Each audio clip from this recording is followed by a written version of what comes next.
Our first step will be opening the Wildlife Simulator Max Patch. The patch will prompt us to include a number of sound files on loading.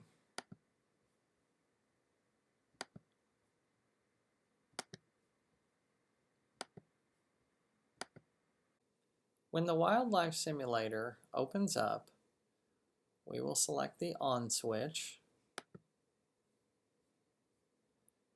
and we can select one of many policy options. We'll select the first one, named Strong Predator. Selecting a policy option sets up a number of event probabilities for the three species that are being simulated. The first, the birth of antelope. The second, the death of antelope. The third, the birth of coyotes. The fourth, the death of coyotes.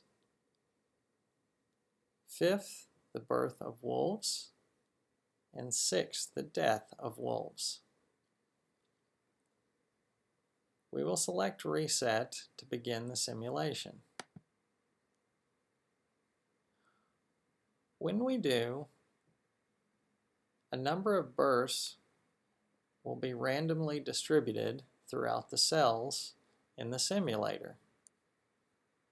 The simulator allows us to adjust the speed of the simulation between fast and slow.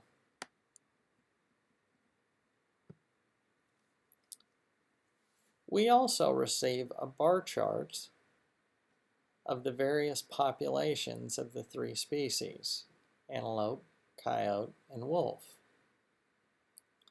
The peak populations are defined with the draw peaks indicator, and if we wish to reset the peaks, we can do that as well. The user can select from a number of new policy options by simply clicking on one of the presets, which changes the preset event probabilities, and clicking on the reset button.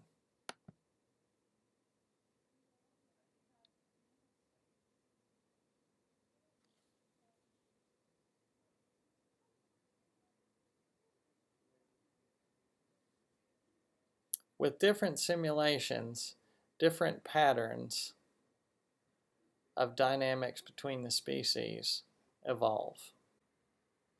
When the sound is turned on, each species will loop in a sequence.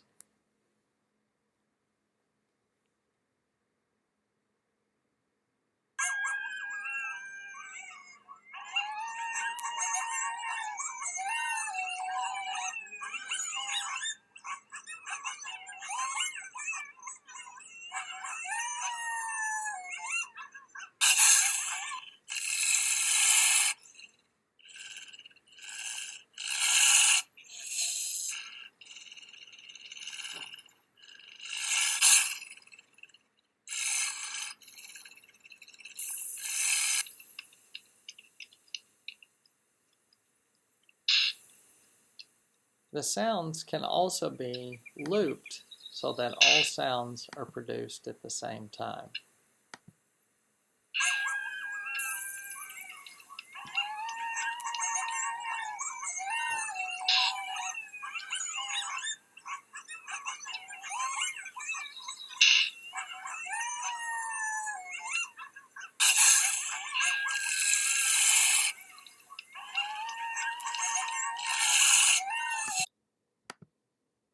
The programming of the patch creates a matrix. In the beginning, there's a random set of noise that's introduced into the matrix, and then the reset button introduces a random initialization of cell assignments. The event probability is then factored in through the JITGL Pix object, and we also have a readout to a JIT window as well as a readout for our dashboard for the population.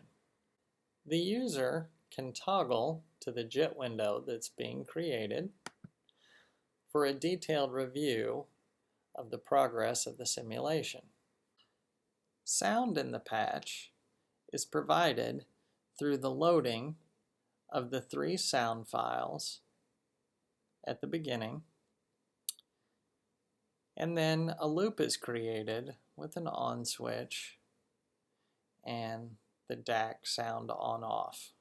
We run through a clocker and each of the sounds is sequenced, also providing a loop function to play all of the sounds together.